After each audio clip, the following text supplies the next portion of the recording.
thank Rafe Perlman once again.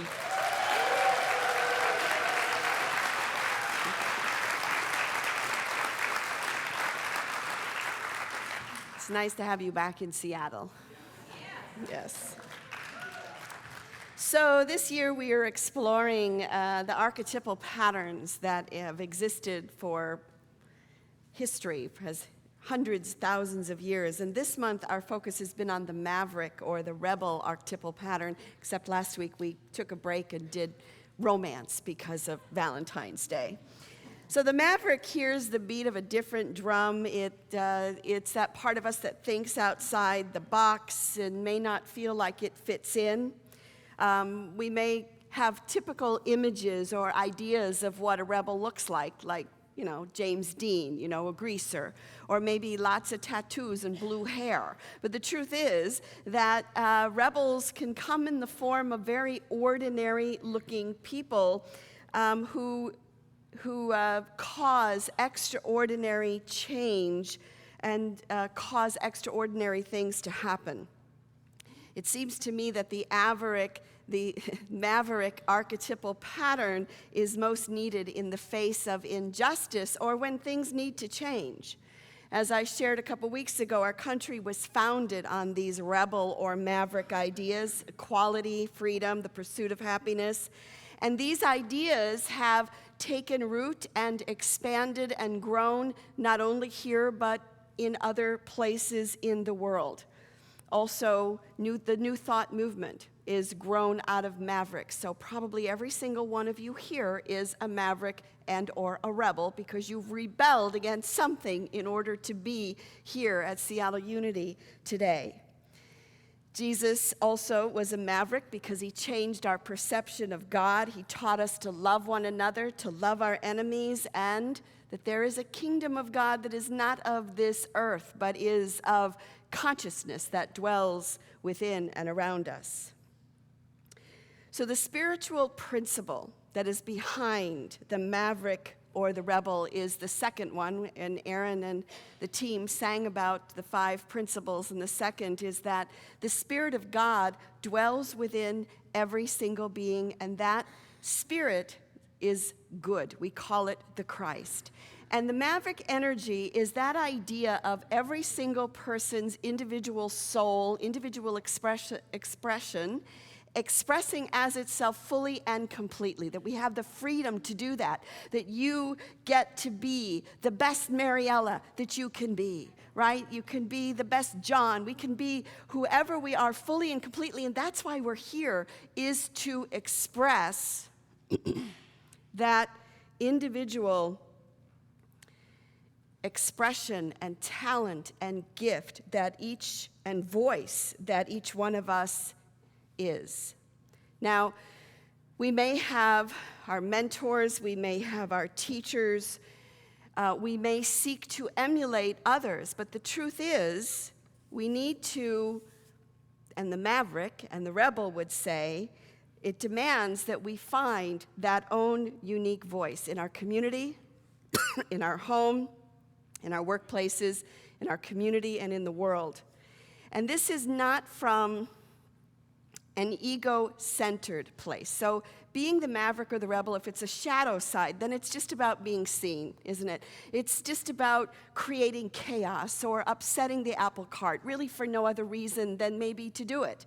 And that's coming from an ego-centered place, and that's not what we're talking about. We're talking about the idea of the individual expression that changes things for the good, but also sees the whole.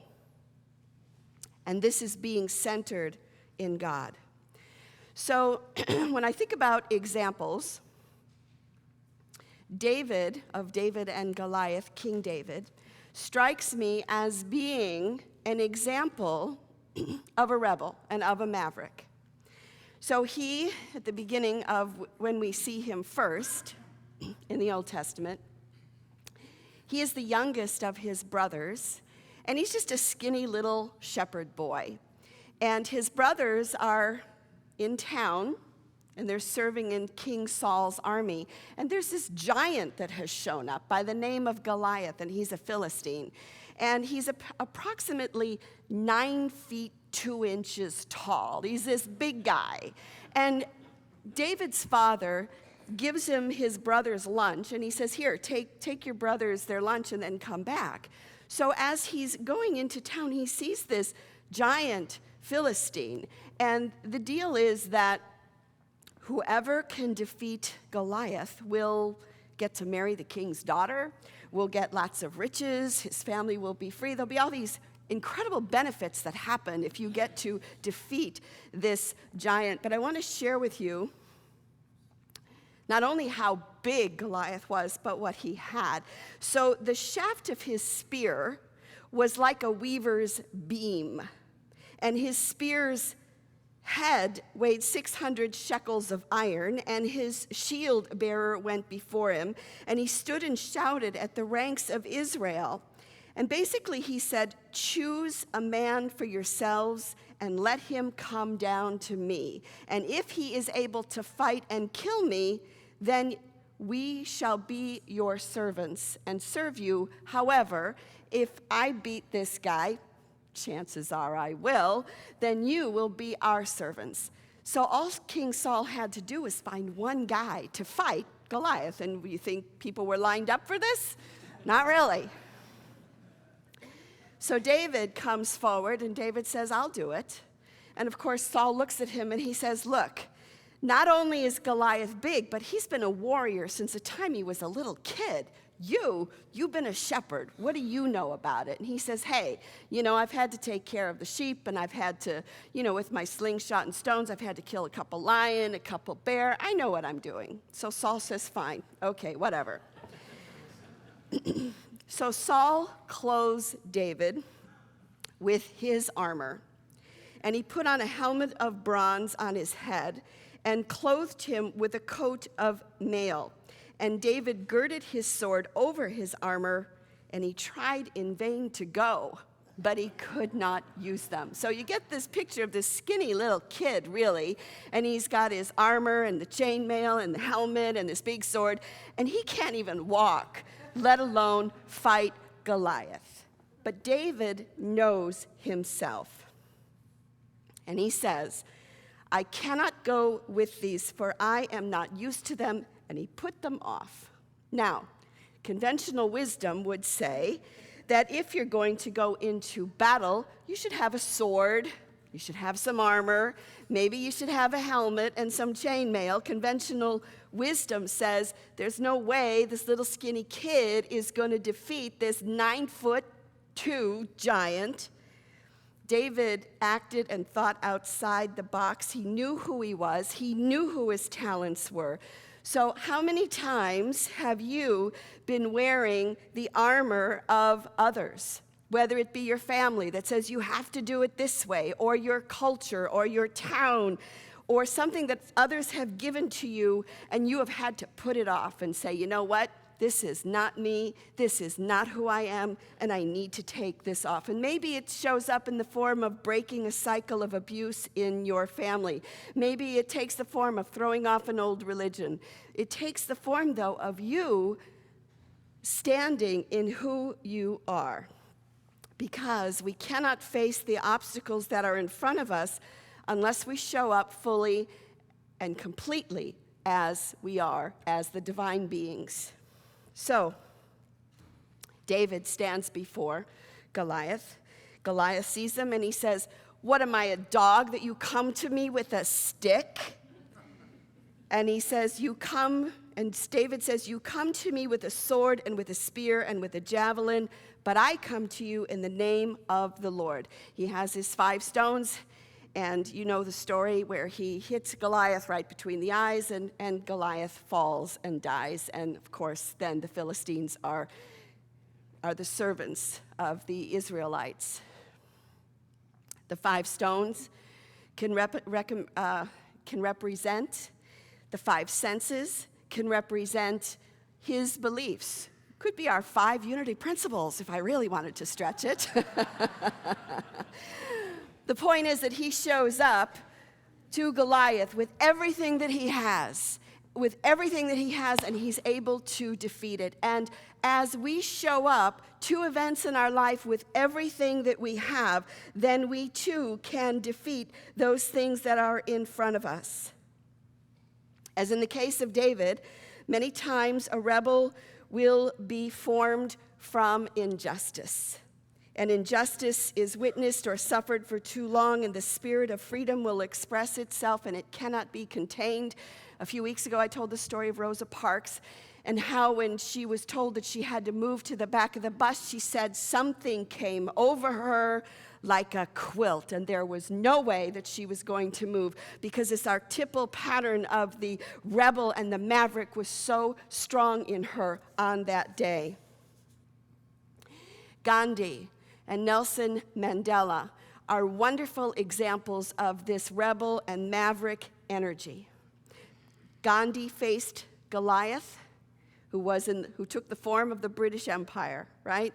Nelson Mandela faced Goliath in the form of white supremacy and apartheid. And they did it as mavericks in the same way that David did, because they did not follow conventional wisdom, did they? I mean, how are you going to throw off the British Empire? Oh, you get your armies together. Nah, let's not do it that way. Let's do it a different way. And Gandhi, he even threw off his Western clothes. Remember, in the very beginning of his career, he was a proper British gentleman. He was educated in England. He wore the Western suits. He threw it off. He threw off this armor because it didn't fit him. It didn't reflect who he was. And he wore the Indian dhoti. He was a simple and humble man, and yet he overthrew the British Empire for India's freedom. Nelson Mandela also didn't follow conventional wisdom. He forgave his oppressors. He did things like rooted for the South African soccer team, and they symbolized everything about apartheid, everything about white supremacy. And it wasn't a popular thing to do, but it had magical results. Forgiving his oppressors, showing up in a different way. So where is it in your life where you may need a little maverick energy, where you may need a little rebel energy to begin to show up to not just for the sake of shaking things up, but to change them for the better? This building was built more than 50 years ago to reflect the community and the times that it was built in, and now we're in the process of changing this so that it can begin to reflect who we are now as a community, and that takes some maverick energy. I believe that right now we are living in changing and maybe even revolutionary times. And we see it in our political process, don't we? Because we've got Donald Trump on the way far right, and then we've got Bernie Sanders way on the far left, and they may come around and meet in the back. Who knows? You know, it's so far. And they are reflecting the changes that are happening in the people, aren't they? To move the government, to move things and shift because we're stuck or the government is stuck. And so the challenges that we're facing need this maverick archetypal pattern. There are also periods of time in history, and I think we're in one now, but there are also periods of time in history that carry the archetypal pattern of the rebel, the maverick, the revolutionary. And if we look back a couple hundred years, the Revolutionary War was obviously part of that. The French Revolution, industrialization, right? People were moving from being out in a pastoral environment into cities, and all of a sudden, individual freedom and expression became something that was really important. How about those of us who have lived through the 60s? The 60s was definitely a decade of the rebel revolution archetypal event and pattern that has happened. Christopher Booker said it this way. He described this era as a classical Jungian nightmare cycle, where a rigid culture, unable to contain the demands for greater individual freedom, broke free of the social constraints of the previous age through extreme deviation from the norm. Did that not happen? And it was a very violent decade for those of us who lived through it. There were some wonderful, fun, amazing, great things about that decade, and it also was very difficult because it was very violent. But by the end of it, there was nothing that was not changed. The changes happened in women's roles, civil rights. Music went through a major transformation. Clothes. When I started high school, we had to wear skirts. We had to wear dresses. And I remember, like in sophomore year or something, we had a walkout where all the girls wore jeans to school and then we walked out. And it's like, now it seems silly, like really? But yeah, that was part of what we were living through. Science, at the beginning of 1960, we were wondering if we could get a space capsule to orbit the Earth, and by the end of it, we had somebody walking on the moon. The anti-war movement, where people just really had a voice and spoke out. Sexuality. And it wasn't limited to the United States. It was happening in Europe. It was happening in Canada. And in Africa, they threw off 32 colonies of Europe that Europe had hold of them for many, many years. 32 countries threw off European rule. So I think we're living in another period like that, but the thing is that time and history, it's like a spiral, right? We don't go back to the way things were. We may revisit some of the same issues, but we're in a different place with it. So the question becomes, how do we change, how the change today is built on the past? How can change be built on the past? Stay with me. But it can't be the same because we are different, and times are different, and people are different, and the situation is different. I recently saw this week Michael Moore's new movie, which title is the title of it is misleading because it says, "Who shall we invade next?" And I expected to see a movie about Afghanistan and Iraq. And instead it was about taking the ideas, many of which originated in the United States, of freedom, of equality, of kindness, of all these things that we haven't created them, but we've stood on them. We've spoken them out, and that they have taken root in other countries and flourished. They have taken our ideas and they have flourished, some of which we have not done. And the one that I want to speak to directly is Iceland. Because Iceland had the biggest collapse, when all the banks fell. They went down pretty hard because they were living pretty high on the hog. And all the investments firms went down except for one. And the one investment firm that didn't go down was run by women. And so things have drastically changed since 2008, one of which is that the government must be, I believe it's 50% or 60% women or men. So it has to be equal. So it's not like one taking over and the other not. But here, what is our country founded on? On equality. And they're taking that idea and they're living it. So there was only one investment firm that didn't go down, and it was the one that was run by women at the time. And they said that they run their investment company based on 5 principles.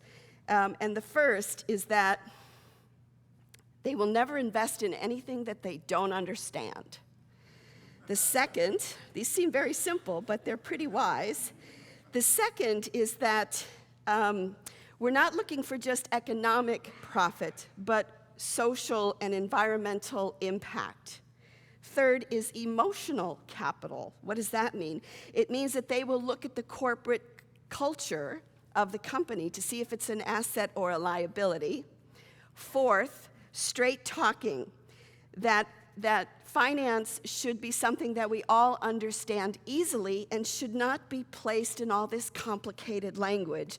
And finally, independence, that allowing for this financial freedom does bring independence to men and to women. So they've taken this idea and they've begun to transform their economy, they have transformed their government, and these are the ideas that had begun and were rooted here, but they're going out. So it's just wonderful for me to see the seeds that we planted with our ideas of revolution and equality and the pursuit of happiness, and to see how it's manifesting in other places. Now, the movie shows how we have sort of fallen short ourselves with some of these ideas, but hey, you know what? What goes around comes around. We're in that place.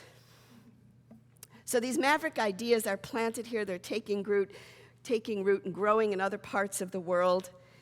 But the truth is that freedom, individualism cannot be contained. Every single one of us has the Spirit of God dwelling within us, and if we have a task that we are here to do on this planet, it is to express that and to have our individual voice heard.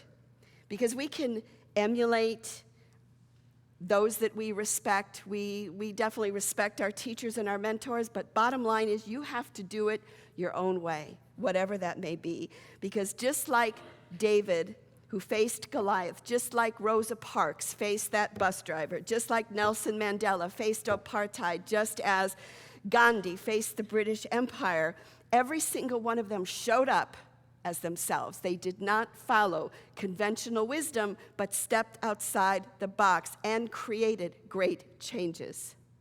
And just as David brought the 5 stones, he brought all of himself to the Goliath. So we step forward into whatever is in front of us, whatever Goliath may be in front of you right now. If you want to face it, defeat it, whatever it may be, you need to bring all of who you are to that place. So you're a divine being with a unique voice that needs to be heard in this world. And it's not out of an ego, look at me, but it is out of a place of service. It is out of a place of love. It is out of a place of integrity to change what needs to be changed for the highest and best in order to benefit not only our immediate families and our immediate community, but for the transformation of the whole. May it be so.